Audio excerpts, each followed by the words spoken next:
सभी विद्यार्थियों का स्वागत है आपका अपना यूट्यूब चैनल ज्ञान मंत्रा मैथ क्लासेस में। जितने बच्चे झारखंड बोर्ड से पढ़ रहे हैं, झारखंड एकेडमिक काउंसलिंग से अपना तैयारी कर रहे हैं, उसके लिए बहुत बड़ा अपडेट लेकर आ चुका हूं। तो आप लोग वीडियो के साथ बने रहिएगा और इस वीडियो को अंत तक जरूर देखिएगा। और जो इस चैनल पर नए हैं वो इस चैनल को सब्सक्राइब कर लें और उसके बेल आइकन को ऑन कर लेंगे ताकि सारा अपडेट आपको मिल सके। जैसे कि आपकी स्क्रीन पर देख रहे हैं, आज का जो अपडेट है आपके लिए वो देखिए। यहाँ पे राज्य की स्कूल में बंद हो सकती है ऑफलाइन पढ़ाई। जितना भी राज्य की स्कूल में जो ऑफलाइन पढ़ाई चल रही थी वो फिर से बंद होने की संभावना जताई गई है सरकार की ओर से। ठीक है, चलिए आगे देखते हैं क्या बोला कि राज्य के सरकारी और निजी स्कूल में फिर से ऑफलाइन पढ़ाई बंद होगी। ठीक है, तो राज्य के सरकारी और निजी यानी कि प्राइवेट और सरकारी जो स्कूल चल रही थी अभी क्लास 6 to 12 तक, वो फिर से बंद होने की संभावना जताई गई। वही बोला कि राज्य के सरकारी और निजी स्कूल में फिर से ऑफलाइन पढ़ाई बंद होगी। बच्चों को ऑनलाइन क्लास और डिजिटल कंटेंट उपलब्ध कराया जाएगा, यानी कि फिर से आपको ऑनलाइन पे आना होगा और फिर से आपका ऑनलाइन पढ़ाई चलेगी। क्यों? क्योंकि आप लोग भी जानते हैं कि कोरोना का जो तीसरा लहर है वो बहुत तेज़ी से बढ़ते जा रहा है, इस पर कंट्रोल नहीं हो रहा है। इसलिए फिर से सरकार निर्णय लेगी कि सभी स्कूल कॉलेज को बंद कर दिया जाए। इस पर अभी निर्णय लिया नहीं की संभावना जताया गया। ठीक है, कहता कोरोना के तेजी से बढ़ते मामले को देखते हुए राज्य सरकार जनवरी के पहले सप्ताह में इस पर निर्णय लेगी। यानी कि कोरोना जिस तरह से बढ़ते जा रहा है सभी राज्य में, उसको देखते हुए सरकार की ओर जनवरी के पहले सप्ताह में इस पर निर्णय लेगी। ठीक है, कहता वर्तमान में 6ठी से 12वीं तक के स्कूल बच्चों के लिए खुले हुए हैं। यानी कि जैसा कि आप जानते हैं कि अभी क्लास 6 to 12 तक सभी स्कूल खुले हुए हैं और सब बच्चे स्कूल जा रहे हैं और अपना ऑफलाइन क्लास कर रहे हैं। ठीक है, तो जो छात्रा स्कूल आकर ऑफलाइन पढ़ाई करना चाहते हैं वे करते हैं, लेकिन पिछले कुछ दिनों से कोरोना के लगातार बढ़ते मामले को देखते हुए, देखिए पिछले कुछ दिनों से आप देख रहे हैं कोरोना बहुत तेज़ी से बढ़ते जा रहा है, उसको ध्यान में सरकार ने देखते हुए बताया कि लेकिन पिछले कुछ दिनों से कोरोना के लगातार बढ़ते मामले को देखते हुए स्कूल को छात्रों के लिए बंद किया जाएगा और स्कूल को इसके लिए बंद किया जाएगा। ठीक है, कहता है सरकार मैट्रिक और इंटरमीडिएट की परीक्षा को देखते हुए 10वीं और 12वीं के छात्रों को स्कूल बुला सकती है।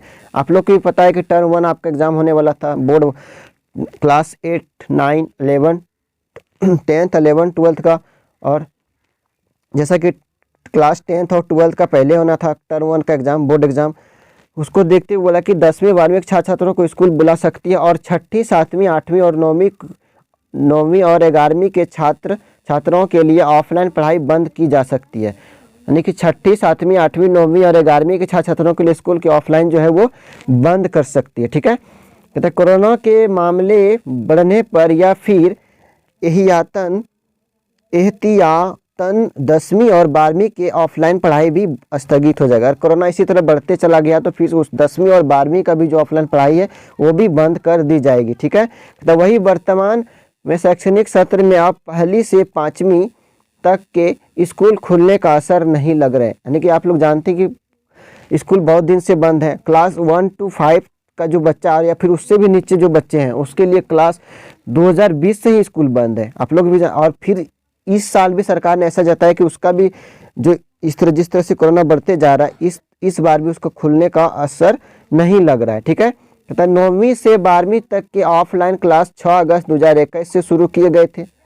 9वीं से 12वीं तक के लिए ऑफलाइन जो स्कूल हुआ था स्टार्ट, वो 6 अगस्त 2021 से शुरू किया गया था, जबकि 6ठी से 8वीं तक के ऑफलाइन क्लास 24 सितंबर से चल रहे थे।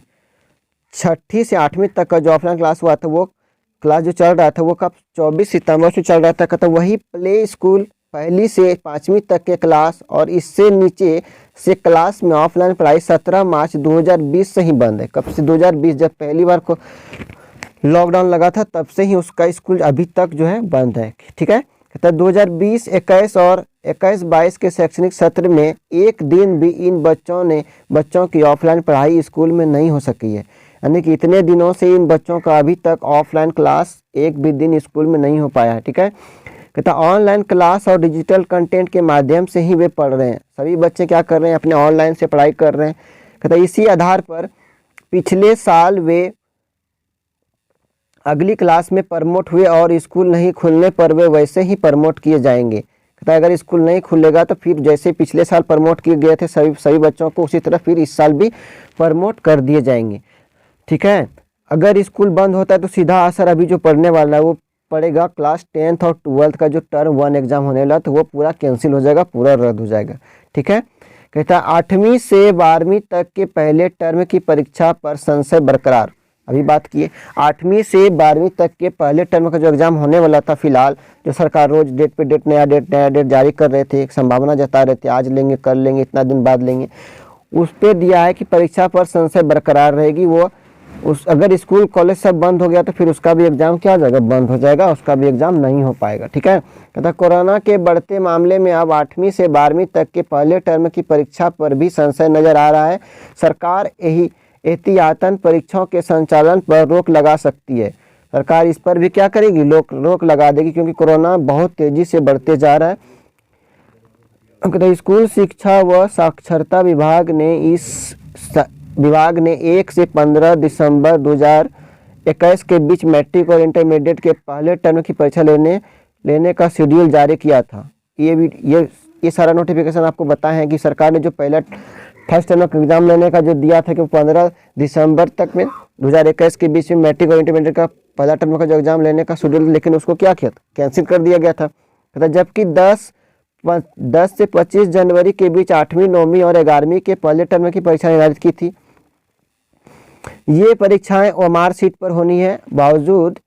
इसके बावजूद इसके झारखंड एकेडमिक काउंसिलिंग में अध्यक्ष के नहीं होने से अब तक इन परीक्षाओं का संचालन नहीं हो सका है। जैसा कि आप लोग जानते हैं कि जैक के अध्यक्ष और उपाध्यक्ष नहीं होने के कारण से एग्जाम का डेट जो है बढ़ते गया और अब नहीं होने की संभावना आ गया है, क्योंकि स्कूल कॉलेज अगर बंद हो जाएगा तो फिर एग्जाम भी कैंसिल हो जाएगा। ठीक है। आगे देखिए तो इन परीक्षाओं पर संचालन नहीं हो सका और ना ही निकट भविष्य में इसके होने की कोई संभावना दिख रही है। और कहता आगे भी अगर स्कूल कॉलेज सभी बंद हो जाएगा तो फिर ये एग्जाम नहीं हो पाएगा। ठीक है। यानी कि सीधा असर क्लास 8वीं 9वीं 10वीं 11वीं 12वीं बच्चे को पढ़ने वाला जो बोर्ड एग्जाम 2022 के देने वाले हैं। ठीक है। यहाँ देखिए आगे दिया है, यह इसको जानना जरूरी है। कहता मंथली असेसमेंट बनेगा रिजल्ट आधार। फिर से अगर प्रमोट करेंगे बच्चे को तो मंथली असेसमेंट के द्वारा ही बनेगा उसका रिजल्ट का आधार। कहता कोरोना की वजह से अगर 8वीं से 12वीं तक के पहले टर्म की परीक्षा नहीं हुई और दूसरे टर्म के परीक्षा परिणाम के आधार पर रिजल्ट तैयार किया जाएगा। मैट्रिक और इंटरमीडिएट का दूसरा टर्म 1 मई से 15 मई के बीच होना है। मैट्रिक का जो दूसरा टर्म एग्जाम होगा मैट्रिक और इंटर का, वो कब से होगा, 15 मई के बीच, 1 मई से 15 मई के बीच में एग्जाम होना है। जबकि 8वीं 9वीं और 11वीं की दूसरा टर्म 10 से 25 जून के बीच होना है, 10 से 25 जून के बीच होना है। तो ये परीक्षाएं लिखित होगा, यानी कि ये ऑब्जेक्टिव नहीं होने वाला। जो दूसरा टर्म आपका एग्जाम होगा वो सारा सब्जेक्टिव होगा, लिखित परीक्षा होगा। ठीक है। तो अगर कोरोना के कारण यह परीक्षा भी प्रभावित होती है तो सितंबर 2021 से स्कूलों में 9वीं से 12वीं क्लास के चल रहे मंथली असेसमेंट के आधार पर रिजल्ट तैयार किया जाएगा। अगर वो भी एग्जाम अगर कैंसिल हो जाएगा तो फिर मंथली असेसमेंट के आधार पर उसका भी रिजल्ट तैयार किया जाएगा। तो स्कूली शिक्षा व साक्षरता विभाग ने सभी मंथली असेसमेंट के अंक विभाग में मंगवाए हैं और स्कूल में भी रखवाएंगे। ठीक है। तो यही आपका अपडेट था। बहुत बड़ी अपडेट है कि फिर से अगर लॉकडाउन लग जाता है तो सभी बच्चों का फिर से पढ़ाई बंद हो जाएगा, फिर ऑनलाइन पे सबको ऑफलाइन से ऑनलाइन पे आना होगा, फिर उसी तरह मोबाइल के जरिए ऐप्स के जरिए अपना पढ़ाई करेंगे। ठीक है। तो आज के लिए यहीं तक। चलिए देखते हैं कि इसी सप्ताह में, जनवरी के इस सप्ताह में सरकार क्या निर्णय लेती है, क्लास बंद होता है या फिर स्टार्ट चालू रहता है। ठीक है। तो आज के लिए यहीं तक। Thank you. मिलते हैं फिर नेक्स्ट नोटिफिकेशन के साथ। आप लोग से गुजारिश है कि आप लोग वीडियो का इस चैनल को सब्सक्राइब कर लें और इसको बेल आइकन को ऑन कर लें, ताकि जितना भी अपडेट आता है वो सबसे पहले आप तक पहुंचे, आपको मिले और आप पूरी तरह से अपडेट रहें। ठीक है। Thank you. जय हिंद। मिलते हैं नेक्स्ट नोटिफिकेशन में।